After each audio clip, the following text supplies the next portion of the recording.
Hi, I'm Carl Weber. Welcome to Video Aided Instructions English Grammar Series. In this program, we'll be discussing the art of agreement. Think of a sentence as being like a machine made up of various kinds of parts. A sentence, of course, is made up of parts called words. We give them names like noun, verb, pronoun, adjective, adverb, and so on. These are the parts of speech. Of course, the parts of a machine must be carefully chosen to fit together. You wouldn't want to put the transmission from an '82 Chevrolet into a '96 Honda, not if you wanted the car to run properly. In the same way, the parts that are chosen to fit into a sentence must be carefully selected to work together properly. In grammar, this is known as the principle of agreement. In this program, we'll look at some of the most common problems with grammatical agreement. You'll learn some simple rules for making sure that the sentences you write obey the principle of agreement. Follow these rules, and the sentences you write will hum like a well-tuned engine.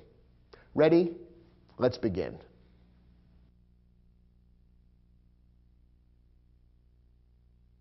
The first kind of agreement that's important for you to understand is agreement between subjects and verbs. And when we're dealing with subjects and verbs, the most important kind of agreement has to do with singular and plural. Let's start with the basic rules for understanding this kind of agreement. First, what do singular and plural refer to? Singular words refer to one person, place, thing, or idea. Here are a few examples of singular words: woman, village, kayak, time. Each of these refers to one person, place, thing, or idea. A woman is a person, a village is a place, a kayak, which is a kind of boat, is a thing, and time is an idea. Now, plural words refer to more than one person, place, thing, or idea. Here are some examples of plural words: women, villages, kayaks, times. In each of these cases, we've taken the singular word that we gave you a moment ago and turned it into plural. Now it refers to two or more women, villages, kayaks, or times. Now in English, plural nouns are usually formed by adding the letter S or ES to the singular form. So, for example, the word car, which is singular, becomes plural simply by adding the letter S at the end, cars. The word box becomes plural by adding ES at the end, boxes. Perhaps you can see that simply adding the letter S at the end would create a word that's rather awkward looking and difficult to pronounce. And that's why words that end in X are generally made plural by adding ES rather than simply S. In other cases, the spelling of the word varies slightly in order to turn the singular into the plural. Take a look at this word. The singular is story. The plural is stories. Once again, ES has been added at the end of the word, but notice that the letter Y has been changed to an I, so that the spelling of stories is S-T-O-R-I-E-S, a small but important change that's necessary to know if you're going to use this word correctly. Most English plural words end in S or ES, but a few form their plurals in unusual or special ways, and it's important to recognize these rules as well. These have to do with proper spelling. Here are some examples of these exceptional words. Men, women, and children are three words that are frequently used in English and all form their plurals in unusual ways. The singular of men is man, so you see that the vowel A has been changed into an E to turn the word from singular to plural. Similarly, the singular of women is woman, spelled with an A, and again the vowel has been changed to E to turn singular into plural. The singular of children is child, so here the letters R-E-N have been added at the end. What's the rule or principle that underlies these changes? Well, there really is none. You simply have to remember and apply these rules when you use these words. Take a word like leaf. When we turn this into a plural, not only do we add ES at the end, but we also change the spelling. The F that ends the word leaf turns into a V, and the plural form of leaf is leaves. Many, though not all words that end in F, are turned into plurals in just this way, by changing the F into a V and then adding ES. And then there are a few words referring to different kinds of animals which are exactly the same in the singular and the plural. For example, sheep is the singular referring to one kind of animal, and if you had a whole flock of them, you would refer to a flock of sheep. Yes, the word sheep is exactly the same in the singular and the plural. Here's a tip. When you're writing an English sentence and you have to use a plural word, and you're not certain how to form the plural, look it up in your dictionary. You'll find that for any word where the plural is formed in an unusual way, you'll be told exactly how to form it. But again, the vast majority of words in English are turned from singular to plural simply by adding S or ES at the end. Now, all the words we've looked at so far are nouns, words that name people, places, things, or ideas. Verbs can also be singular or plural. In many cases, the singular and plural form of the verb are exactly the same, but in a few cases, the singular and plural are different. Once again, you need to learn how these are formed and practice using them correctly. In most cases, it's very easy to recognize and use the singular and plural. One thing about English that may be a little bit confusing is that the singular forms of verbs often end in S or ES. This can be confusing because, as we saw a moment ago in the case of nouns, S or ES at the end is usually the sign that a plural is involved. With verbs, it's just the opposite. The singular form of verbs often end in S or ES. So, for example, look at these phrases. She jumps, they jump. He does, they do. Notice that in each case, the singular form of the verb ends in S or ES, while the plural form of the verb does not. Once again, it's simply a rule you need to learn and understand and apply to English. There's no rhyme or reason behind it. That's just the way it's done in the English language. Now, the basic principle for using singular and plural nouns and verbs properly is quite a simple one. It goes like this. A singular subject must have a singular verb.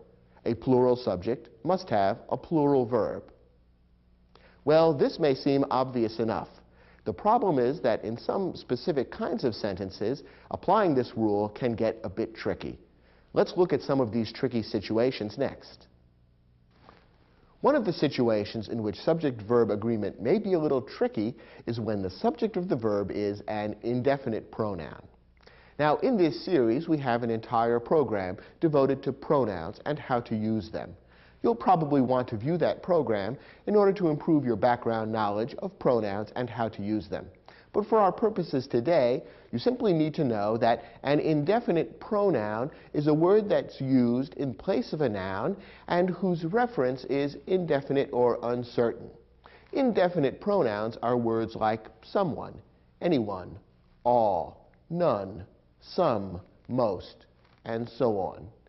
You can see from this list that indefinite pronouns refer to people or things in a way that's a little bit unclear. You can't know for sure who or what is being referred to by an indefinite pronoun unless you look at the entire context of the sentence or paragraph in which the indefinite pronoun is used. And that's why indefinite pronouns can sometimes make for tricky subject-verb agreement problems. In order to use indefinite pronouns correctly and match them up with the proper singular or plural verb, you need to know a few basic rules. Here's what you need to understand about indefinite pronouns. Basically, indefinite pronouns can be broken down into three categories. Some are always singular, some are always plural, and some may be either singular or plural, depending on the context. The following indefinite pronouns are always singular: each, either, one, neither, and all pronouns ending in body or one, such as anybody, somebody, nobody, anyone, no one, and someone. Whenever you use one of these indefinite pronouns as the subject of a verb, always consider the pronoun singular and use a singular verb as well. Now, the following indefinite pronouns are always plural: both, few, many, others, several. Perhaps you can see from this list that these indefinite pronouns always refer to more than one person, place, thing, or idea. That's why they're considered plural grammatically and need to be matched up with a plural verb. Now here comes the tricky bit. There are 5 pronouns which may be either singular or plural, depending on how they're used. We call these the SANAM pronouns, simply because those letters, S, A, N, A, M, are an acronym that reminds us of the 5 pronouns that are involved, because each of those letters is the first letter of one of the indefinite pronouns that fits into this category. The 5 SANAM pronouns are some, any, none, all, and most. These 5 pronouns, the SANAM pronouns, may be either singular or plural, depending on how they're used. Take a look at these 2 sentences. Some of the pie was eaten. Some of the students were late. Now, in both of these sentences, an indefinite pronoun is the subject of the verb. Look at the first sentence. Some of the pie was eaten. The verb here is was eaten. That's a verb phrase that begins with the helping verb was. What's the subject of the verb? Some. Some was eaten. Some of what? Some of the pie. But the pronoun some is the specific word which is the simple subject of the verb. Now, is that pronoun singular or plural? In this case, it's referring to some of the pie, which is a single thing, one piece of the pie. Therefore, we consider the pronoun singular in this sentence, and that's why the singular verb was eaten is correct. However, look at this sentence. Some of the students were late. Here the verb is were, and that's a plural verb. Why is a plural verb used? Once again, the subject is the indefinite pronoun some. But in this sentence, some refers to more than one person. Some of the students means 2, 3, 4, a group of students. And therefore, it refers to a plural subject, and that's why the plural verb were is correct. So we have the same word, the same indefinite pronoun as the subject in each of these 2 sentences. But in one case, the subject is singular, in the other, it's plural. That's the way it is with the SANAM pronouns. Here's a tip that will help you tell whether the SANAM pronoun is singular or plural in a particular sentence. The SANAM pronoun is usually followed by a prepositional phrase. In both of these sentences, the prepositional phrase begins with the preposition of the pie, of the students. If you look at the prepositional phrase and look at the object of the prepositional phrase, that will provide a clue as to whether the SANAM pronoun is singular or plural. If the object of the prepositional phrase is singular, then the SANAM pronoun is singular. If the object of the prepositional phrase is plural, then the SANAM pronoun is also plural. That's why some of the pie is singular, because pie is singular, whereas some of the students is plural, because students is plural. So look at the prepositional phrase that follows the SANAM pronoun, and that will give you a clue as to whether the SANAM pronoun is singular or plural. Here's another tricky situation for subject-verb agreement. In some sentences, the subject of the verb is a collective noun. Now, what is a collective noun? A collective noun is a noun that's singular in form, that is, it usually doesn't end in S or ES, but which refers to a group of people, places, things, or ideas. Some examples of collective nouns are team, group, class, flock, committee, family. I think you can see that in each of these cases, the word refers to a number of people who are all gathered together under a single word. And that's why we call these collective nouns. Here's the rule. When the subject of the verb is a collective noun, use either a singular verb or a plural verb, depending on how the noun is used. When the noun refers to the group as a whole, use a singular verb. When the noun refers to the group as individuals, use a plural verb. Here are a couple of examples that should clarify this distinction. Look at this sentence. The team is ready for the game. The verb here is, and the subject of the verb is team. And team is a collective noun. It refers to a group of people who all play a particular sport. Now, in this sentence, we're told the team is ready for the game. That means the team as a whole is ready. All of them together are set as one unit. They're prepared and ready to play. Therefore, in this particular case, the collective noun refers to the group as a whole, and therefore a singular verb is appropriate. Contrast that with this sentence.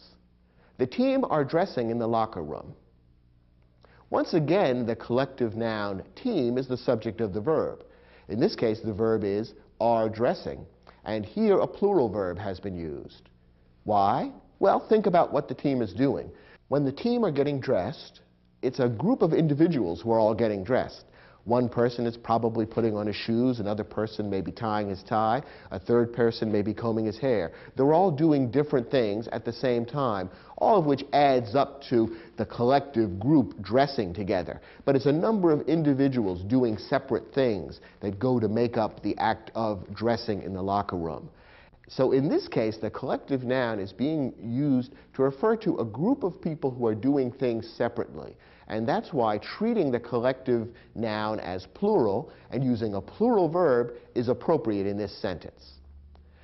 I'll point out that in the majority of cases, collective nouns are singular and are used as such. So when in doubt, go with a singular verb, because in most cases, when a collective noun is used, the group is being referred to as a whole. And it is the exception when the collective noun is being used to refer to the group as a collection of individuals, as in this case.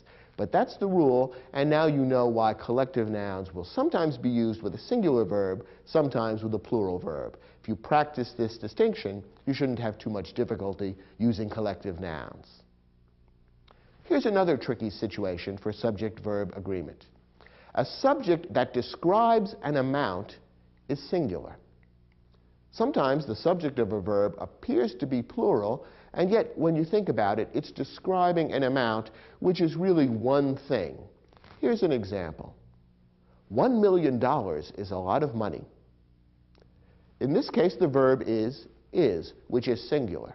What's the subject of the verb? Well, the subject is the phrase, $1 million. Now, that certainly looks plural. Dollars has an S at the end, and it does refer to lots of dollars, more than $1, 1 million of them in this case. So $1 million certainly seems as though it ought to be plural. But let's think about what the sentence is saying. The sentence is talking about $1 million as an amount. And it's talking about it as one thing. It's saying that this whole pile of money, all added together, is a lot of money. That's why a singular verb is appropriate in this case, because although it's plural in form, the phrase describes an amount, and therefore we treat it as singular. Here's another example. 5 minutes in the dentist's chair feels like a long time. Here the verb is feels. Again, it's singular. What's the subject? 5 minutes, or minutes. Once again, it's grammatically plural. It ends in S, and it does refer to more than one thing, 5 minutes. But if we step back and think about how the phrase is being used, it really refers to the 5 minutes as a single unit, one stretch of time, which may be very unpleasant when you're sitting in the dentist's chair, and that's why it feels like a long time. So that one stretch of time, that one amount, is treated as singular, and that's why a singular verb is appropriate. Finally, one more tip for another type of tricky situation. The phrase, the number, is singular. The phrase, a number, is plural. These two phrases might seem equivalent, and yet they're treated differently for grammatical purposes. Here's what we mean. The number of children in the family is 3. In this case, we're using the phrase, the number. And this is really an example of the situation we talked about a moment before. The subject in this case is describing an amount, the amount of children, or the number of children in the family. So we really consider it singular. The number is 3. Look at this example. A number of children are waiting for their parents. Now, in this case, we're using the phrase, a number, which may look very similar to the number. But in this context, what the phrase, a number of children, is referring to is several children. more than one child, 3, 4, 5 children. That's what we mean when we say a number of children. So in this case, the subject of the verb is really plural, and that's why the plural verb are waiting has been used. The basic rule that's easy to remember is the number is singular, a number is plural. Subject-verb agreement is usually a simple matter in most sentences.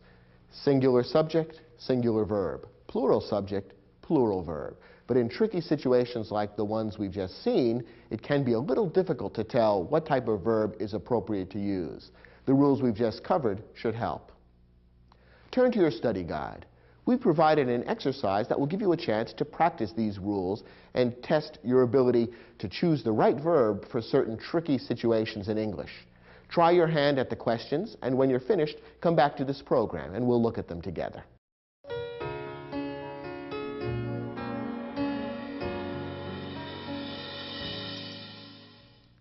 In each of these sentences, a verb was omitted, and your job is to decide which of the two verbs you're given to choose from is correct in the context. In each case, the two verbs that are provided are first singular, then plural. So if you could figure out whether the subject was singular or plural, it would be pretty easy to choose the correct verb. Let's see how well you did.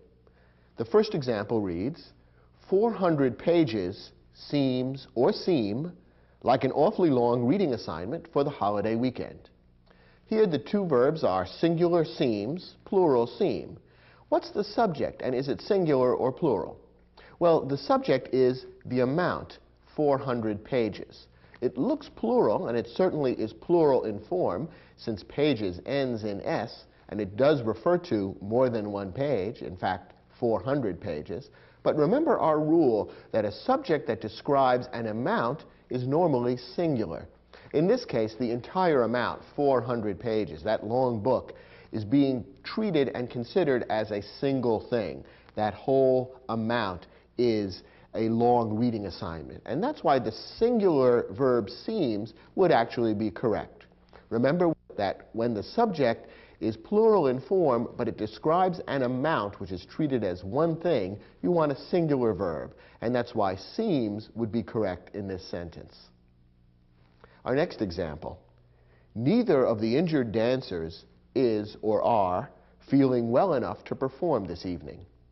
Here we have a choice between the singular verb is and the plural verb are. Which is correct? Well, the subject is neither. And you might recall that neither is one of the pronouns that's an indefinite pronoun which is always singular.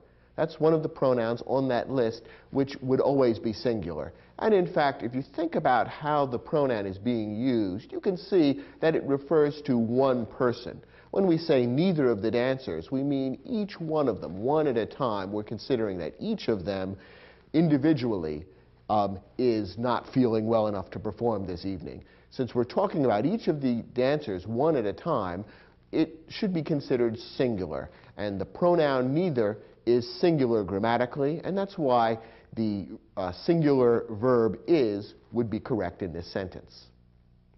Our next example. The orchestra has or have recently completed a successful tour of several Asian countries. Now in this sentence, the subject is the collective noun orchestra. The word orchestra is singular in form, but it refers to a large number of people. 80, 90, 100 people go together to make up an orchestra. So it's a collective noun. And remember, a collective noun may be either singular or plural, depending on how it's used. Most often, a collective noun is singular, and that is when the collective noun is being used to refer to the group as a whole, doing one action together. In some exceptional circumstances, the collective noun may be plural if the sentence is describing actions taken by each of the individual members of the collective noun. How is this collective noun being used? Well, we're told that the orchestra completed a successful tour of several Asian countries. Does that describe an action taken separately by all of the individual members of the orchestra? The oboists, the drummers, the fiddle players, the horn players? No, it's describing something that the entire orchestra did together as a unit. Therefore, the collective noun is being used to refer to the group as a unit, and should be considered singular. So we want the singular verb has rather than the plural verb have. The sentence should read, the orchestra has recently completed a successful tour of several Asian countries. The next sentence, all of the stonemasons working on the cathedral is or are residents of Harlem. Once again, we have to decide whether the subject is singular or plural. Now, what is the subject of the verb? Is it cathedral, stonemasons, or all? It's actually the pronoun all. The sentence is not saying something that the cathedral is or are, nor is it saying something that the stonemasons is or are. It's saying something that all is or are. And in the next lesson in this program, we'll explain exactly why the pronoun all should be zeroed in on as the subject of the verb. It's a little bit tricky in its own right. But the indefinite pronoun all is the subject of this verb. Now, is all singular or plural? Remember that all is one of the 5 indefinite pronouns that we call the SANAM pronouns. Some, all, none, any, and most. Those 5 pronouns may be either singular or plural, depending on how they're used. Now, in this case, is the pronoun all referring to one or more than one person?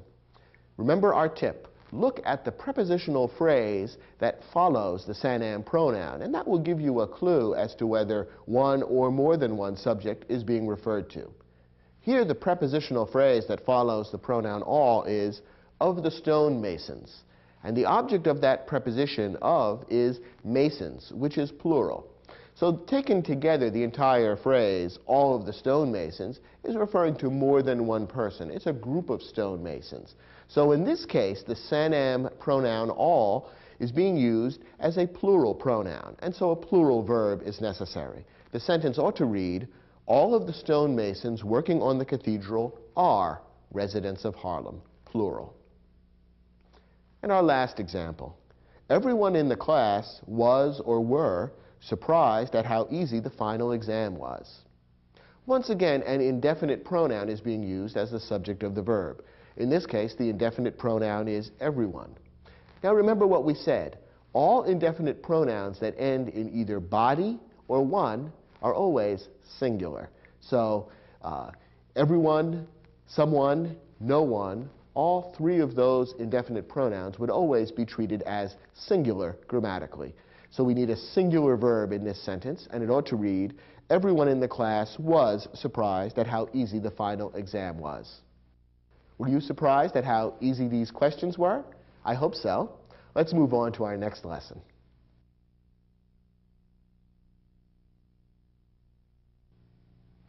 As we've seen, the basic principle of subject-verb agreement isn't very difficult.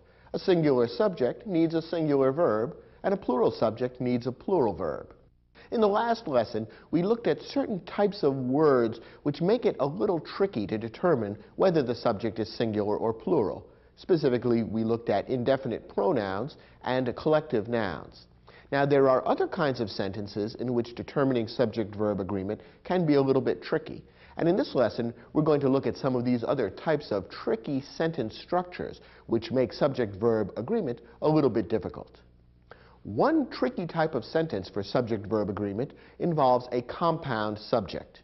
Now, as you may recall, a compound subject consists of 2 or more parts which are joined by a conjunction, usually and or.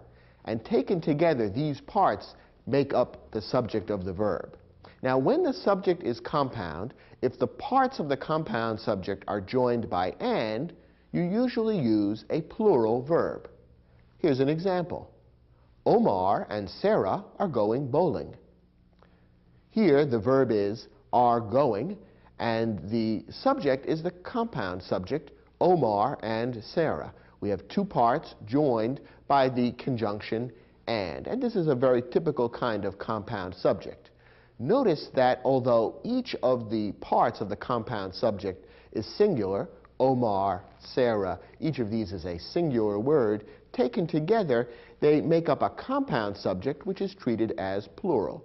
After all, Omar and Sarah are 2 people, and therefore the subject of this verb now refers to more than one person, it's plural, and a plural verb are going is required. So this is the most typical kind of compound subject, where we have two or more parts joined by the conjunction and normally this would be treated as a plural subject. However, there are two exceptions. First, if the two parts together make up one thing, use a singular verb rather than a plural verb. Here's an example. The skull and crossbones was a famous pirate symbol. Now, in this sentence, we have a compound subject, skull and crossbones, two things joined by the conjunction and. So your immediate inclination would probably be to say, well, this is a plural subject, and so we need a plural verb. And that means that the verb was is wrong. That's singular, and we should use the plural were instead. Here's the problem. In this case, the compound subject doesn't really refer to two or more things. Instead, the skull and crossbones is one symbol. Perhaps you've seen pictures of pirate ships from the old days flying a black flag with the symbol of a skull and crossbones. Taken together, that symbol, the skull and crossbones, makes up one image, which is being described in this sentence as a famous pirate symbol. Since the two things that are mentioned here really go together to form one image or one symbol, we treat it as singular grammatically. And that's why the singular verb was is actually correct in this sentence. The skull and crossbones was a famous pirate symbol.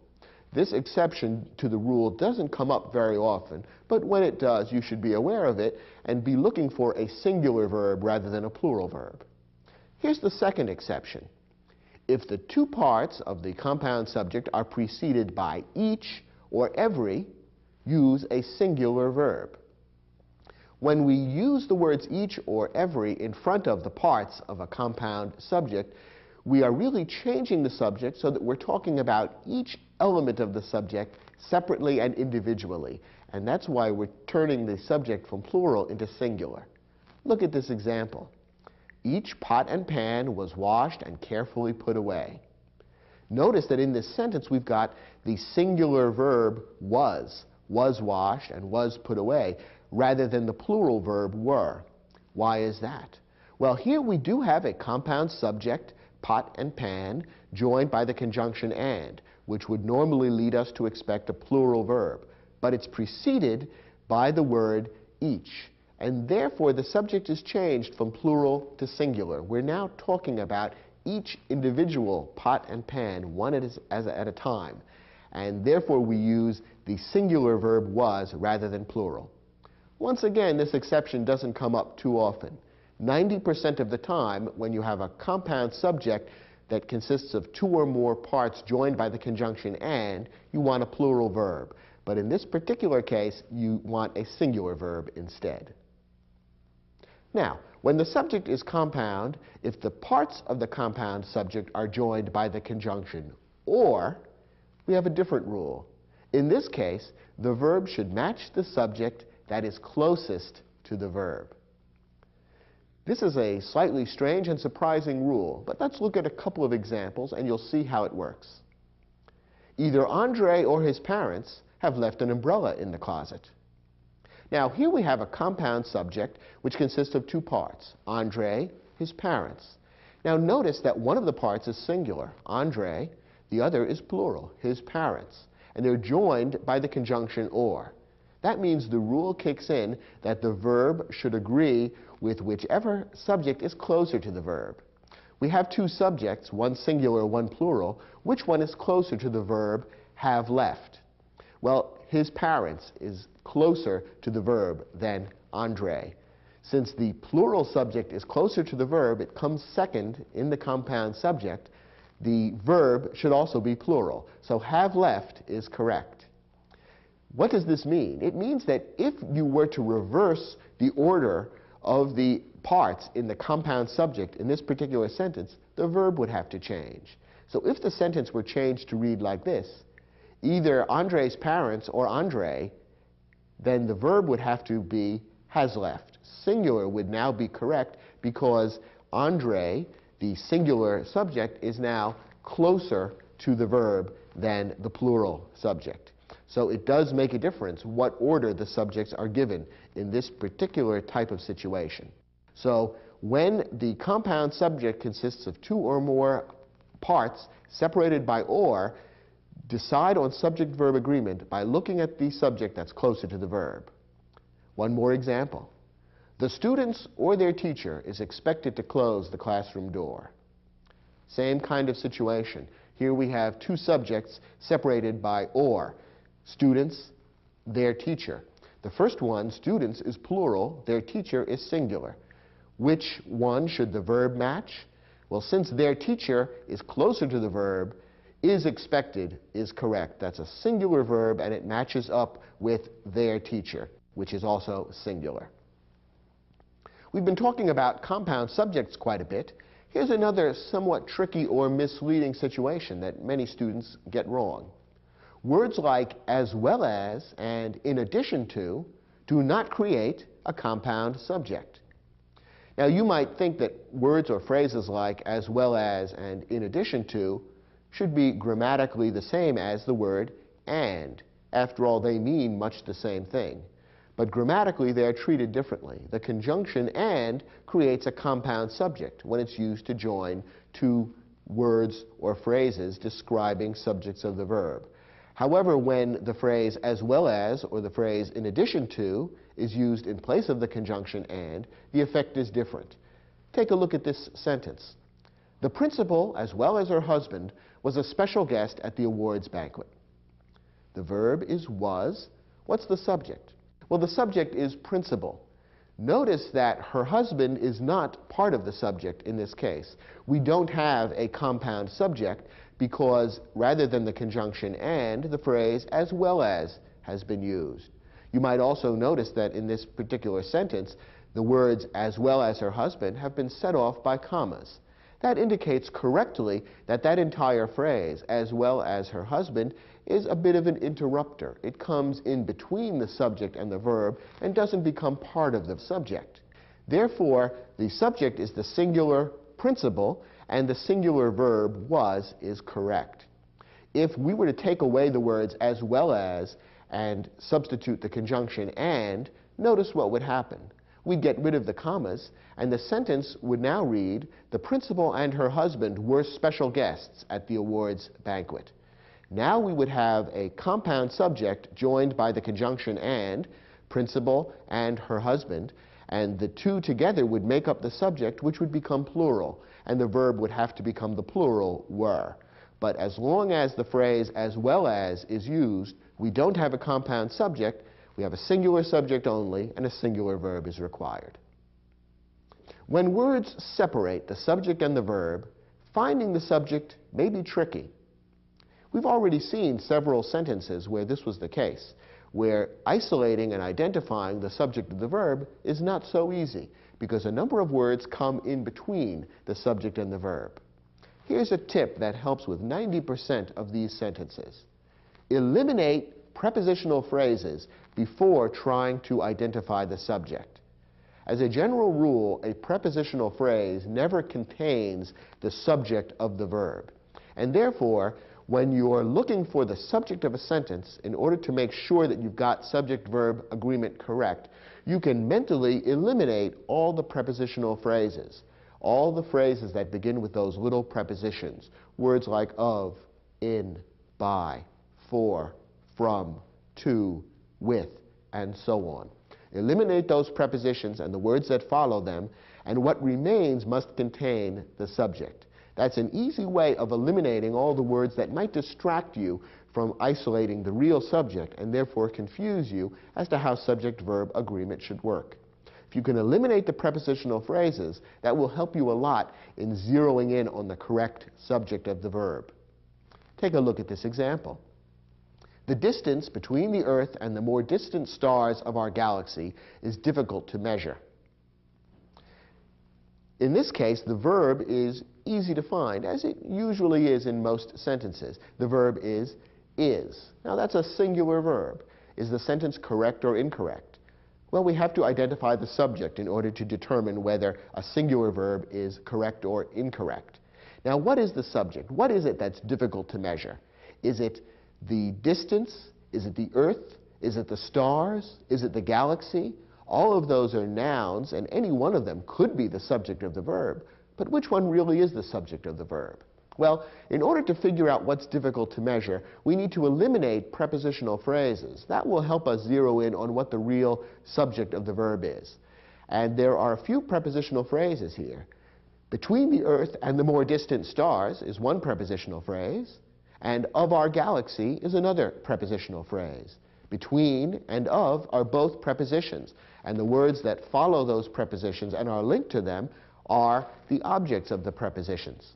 By eliminating those phrases, we can see that what's left is the distance. And in fact, that makes sense. After all, that's what is difficult to measure. The distance is what is difficult to measure. So the sentence is saying that the distance is difficult to measure. Distance is a singular word, and so the singular verb is correct. You might have been confused because the noun stars, for example, is plural, and that might lead you to momentarily think, well, perhaps we need a plural verb in this sentence. It's not true. Eliminate the words that come between the subject and the verb, particularly the prepositional phrases, and what remains is the real subject, and that will tell you how subject-verb agreement ought to be handled. In addition, when the subject follows the verb, finding the subject may be tricky. As you've already seen, in the great majority of English sentences, the subject comes before the verb. But occasionally that's not true. And in that case, you need to look after the verb to find the subject and make sure that it agrees with the verb. Here's a tip. In a question or in a sentence beginning with there or here, the subject usually follows the verb. So when you're dealing with a sentence which poses a question or which begins with there or here, look after the verb to find the true subject. Here are a couple of examples. Are the computers ready for installation? Here the verb is the very first word in the sentence, are. And that's often the case with questions. There's a question mark at the end of this sentence, which is certainly a telltale sign that we're dealing with a question here. Since the verb comes first, obviously the subject must come later. Now, what's the subject of the verb are? Well, the subject is the noun computers. Notice that if we were to turn this sentence away from being a question into being a statement, it would read something like, the computers are ready for installation. And then it would be obvious that computers is the subject of the verb are. Since computers is plural, the verb are, which is also plural, is perfectly correct. Because this is a question, we need to look after the verb to find the subject. One more example. There is a good reason for my lateness this morning. In English, many times we speak sentences or write sentences that begin with there is, there are, here is, here are. You might at first glance think that there or here is the subject, but neither of those is a noun, and so therefore they can't really be the subject of the verb. Remember our tip. In sentences that begin with there or here, the verb normally precedes the subject. The subject comes after the verb.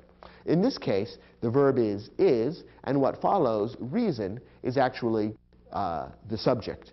Reason is singular, and so the singular verb is correct. Once again, when a sentence begins with there or here, the subject normally follows the verb, so look after the verb to find the subject and make sure it matches with the verb in terms of number, singular or plural. Do you think you've mastered these tricky situations and how to apply subject-verb agreement appropriately in each of these types of sentences? Well, let's test that. We've provided an exercise in your study guide that will test the skills we've just discussed. Try your hand at those questions, and when you're finished, come back to the program, and we'll see how well you did. You'll find that they will come more and more naturally to you as time passes. Thanks for watching, and I'll look forward to speaking with you again on other programs in this grammar series.